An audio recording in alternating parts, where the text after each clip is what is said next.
Hello and welcome to another anime lore and theory video. I'm Shergog, your host, and today we are going to take a closer look at how powerful the Sorcerer Kingdom of Ainz Ooal is at the end of Volume 16. But before we're going to take a closer look at any of this, let me quickly thank my Patreons for supporting this channel, as well as say thanks to all users of the YouTube thanks function for making one-time donations. And with that said, let's get to the topic at hand. The Sorcerer Kingdom, once limited to a small city-state consisting only of the fortress city of Irantel and its surrounding lands, including Karn, as well as the territories previously conquered and subjugated by Nezarec, such as the lake region of the foot of Izalesia, underwent enormous change by the end of Volume 14, or let's say at the end of Volume 16. Because it now has grown into a true superpower, both territorially and politically. Let's start with a transformation that has barely been mentioned at all. The very first territory conquered by the Great Tomb of Nezarec was the land of the Lizard Men. Since the end of Volume 4, it has been under the administration of the Floor Guardian Cocytus, who by the end of Volume 14 had significantly expanded this territory. And now it incorporates all of the lakes at the foot of the mountains into the Sorcerer Kingdom. But there were also other campaigns of conquest. In Volume 8, which chronologically takes place before the Volume 7, Ainz Ooal, after already using Hamuska as a pet, and after Cytl Quay had already been dealt with by the Floor Guardians, and Ainz before the Lizard Man's conquest also had subjugated the rest of the Great Forest of Top. And the Forest Lords, Gu and Rirarius, were either eliminated or recruited into the Sorcerer Kingdom as a greeter, in the case of Rirarius. Because now today he welcomes merchants and guests into the city and explaining the laws of Irantel and the state, while Guru's troops served as training opponents for the warriors of Karn village. Additionally, the territories once held by the Serpent of the West and the Giant of the East were also completely annexed. And of course, Hamuska's abandoned land, which previously separated the various factions in the Forest of Top and had been left largely unclaimed and vacant, was also incorporated into the growing state. Those who opposed the rule of the Sorcerer King were eliminated, while the rest were peacefully annexed and then governed. And as Demiurge correctly stated back in Volume 4, Nezarec was already participating and practicing in governments, because at another point in time they will rule over vast areas of land. In other words, even before the conflict with the Kingdom of Riestais reached its conclusion, Ainz domain was far more than just a single city. The Baharuth Empire has been mentioned many times and was also seemingly peacefully annexed out of nowhere, because Jerknev completely misinterpreted basically a marketing scheme by Ainz Ooal. And now Jerknev functions more as a governor than as an independent emperor. And a side benefit of this was that Jerknev no longer had to justify himself to his own institutions, because normally he would have to convince his skeptical militaries of the advantages of having undead forces into their very own ranks. But now, whenever his generals, who were uncomfortable fighting alongside Death Knights and Solitaires, expressed their concerns, he could simply tell them to take it up directly to the Sorcerer King Ainz Ooal and tell him, the Undead Overlord, that you have a problem with undead troops. Good luck. And the incorporation of the Baharuth Empire also granted the Sorcerer King access to immense economic power of the land, and the trade routes stretching as far as to the Minotaur Kingdom, and they were also now open to the young state's economy, thus aiding in its recovery.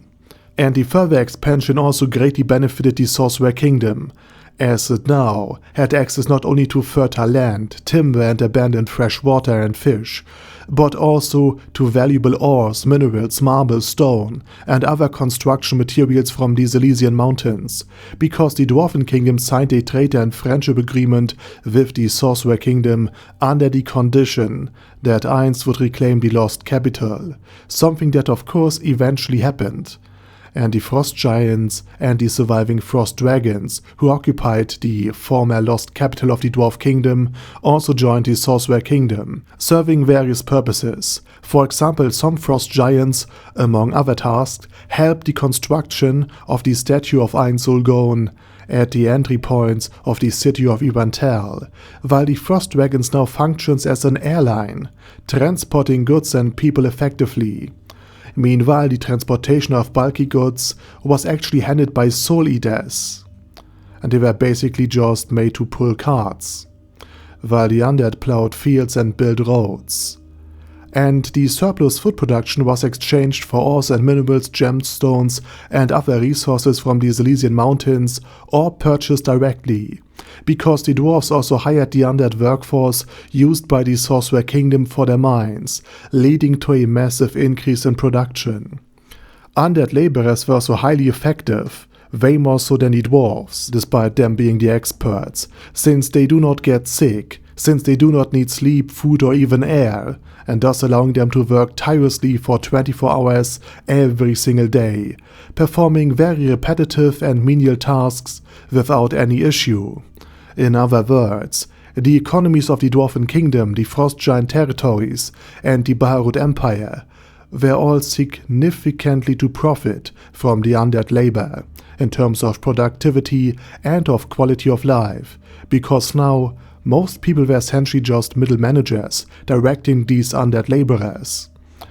And as a result, the loss of trade with other factions of the wider world, for example that of the city-states aligned of Karnasus, or of the theocracy of Slain, who were very fearful, or at least its traders were very fearful of actually entering the place, didn't really have an effect on the Sorcerer Kingdom afterwards, because now it had other markets to trade with. And it's also crucial to mention that before the large-scale eradication of Rhea's ties and most of its population, the Sorcerer Kingdom's undead army had also been steadily growing. Every single day, Pandora's Actor and Ainz Ooal created Death Knights, Death Warriors, Death Assassins, and Soul Eaters from the bodies of the deceased. This led to the formation of a formidable force that initially numbered in the hundreds on the Cuts Plain and grew to over 10,000 by the time they marched into Rhea's ties. And of course, this army is only growing stronger as the time progresses. And with the increasing number of the undead, the Sorcerer Kingdom also gained additional workers even during peacetime. And these undead are particularly valuable because their creation costs no gold, which is a significant advantage over mercenary monsters. And of course, no scrolls are required either, and they can't be manufactured by the Great Tomb of Nazarick right now. And as far as we know, Ainz also cannot create regular NPCs, and this means that as the Sorcerer Kingdom expands, the Floor Guardians and their subordinates would be stretched increasingly thin. Now, this isn't a problem at all for a small city-state that the Sorcerer Kingdom used to be, but as the kingdom continues to grow, especially with large swaths of free real estate from the now empty Rhea's ties kingdom, undead soldiers and undead bureaucrats become a vital recruitment source, a vital managerial force. And the Baharuth Empire under Jerknov now requires almost no administration oversight from the Sorcerer Kingdom. And of course the dwarves are still formally an independent nation, so they also don't require any additional bureaucracy, any additional input from the Sorcerer Kingdom. But the more territory is added, the more needs to be managed. And this makes the ability to endlessly produce undead like Elder Liches for administration and Death Knights and Death Assassins for security, as well as the Soul Eaters for additional transportation, extremely valuable, as it allows the Sorcerer Kingdom's governments to scale effectively with the ever-increasing territorial extension. And returning to Rhea's ties, though it had been depopulated, Marquis Raven's domain around Aelibera was spared because he allied with the Sorcerer Kingdom early enough and then acted as an agent. As a result, there were still survivors who could submit to Ainz, So in short, Ainz Ooal now possesses vast tracts of fertile, unclaimed and uninhabited land, available for the Sorcerer Kingdom's use. Furthermore, the annexation of these new territories connected the previously isolated Abelian Hills to the kingdom. Because after Demiurge sent all of the potential troublemakers to the Happy Farm, the region was fully absorbed into the Sorcerer Kingdom. And the Holy Kingdom, under Nea Baraya, also became economically and politically dependent on Ainz Ooal's realm, much like the Dwarven Kingdom. Though while the dwarves remain wary of the undead ruler, Nea is likely far more enthusiastic about the whole affair. And trade relations with the merfolk in the ocean off the coast of the Holy Kingdom are now possible as well, thus further expanding the Undead Kingdom's economic reach.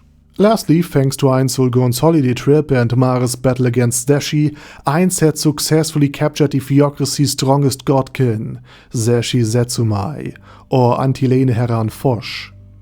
And this godkin had previously also eliminated the fleeing elf king Dakem Hugin, conveniently leaving all of his items vacant. Meanwhile, it appears that the theocracy has occupied the remaining land of the Elf Kingdom.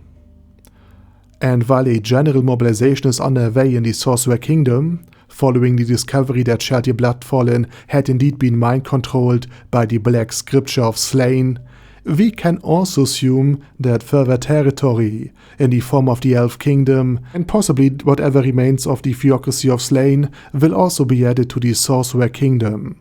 And finally, the Dragon Kingdom has also fallen under the Sorcerer Kingdom's influence, as Draudilon Auriculus receives Ainz support in her war against the Beastman nation, in exchange for closer political ties.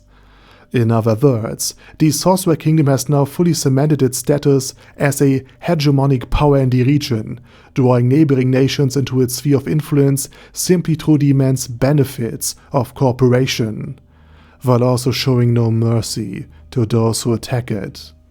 And with that said, we have covered everything regarding Ainz Ooal's Sorcerer Kingdom up until the events of Volume 16. But what do you think? Let me know what you think of this updated power status of the Sorcerer Kingdom. Let me know it down in the comment section, and while you're typing, also let me say thank you very much for watching. Thanks to all of my Patreons for supporting this channel. Check out my other channels linked down in the video description. And while you're typing, I also say my special thanks to Arder Daddy Arder, ASK, Bad Girl Yee, Bad Burrito 316, Beezer, Ben C, Brandon S, Brandon D, Chrissy, Crowley 0221, Sia, Crystal Prime, Dead Slime, Death is Mercy, Deathless Dragonlord, Demon Xenomorph 1987, Devin Downen, Ding Dong, Din Pep, Dragonlord Placidus Saxophone, Duckwagon, Dunkler Krieger, Dystopia, Dystopia II, Enigmatic Unicorn, Feralchivan, Guy with That Head, Hector Marino, Hoss, Huster, Jacob G, Jana B, Jason, J. Morris, Chromius, Kyle R, Lee K. Long, Legendarius, Le Louche Britannia with a Mustache, Lexus Fox, Lord Nishikian Rai, Lord Touch Me, Loftrazor, Merowek, Mr. Shoes, Mr. Tweaker, Michael R, Michael Y, Nope, Oh Hell No, Normal Toad, O'Kill, Overlord General Gasper, Paddy Pentum, Personage, Ruru, Primus 11, Rhinomere, Q&A Caracos P, Shergox's Daddy, Shadow Lightning Wolf, Shrine Keeper, Sir Axolotl, Super Tier Magic Batista Bomb, Supreme Cheese, Staris, Ted, Texas Deer, The Orc Warboss, Rocket Smasher, T.E. Wang, Vash Hawkeye, Vegito27, Venture Fanatic, Wilhelm, Xenokai, and Sonagon. Thanks guys. Anyway, have a nice day, and I hope to see you all again soon on my next video.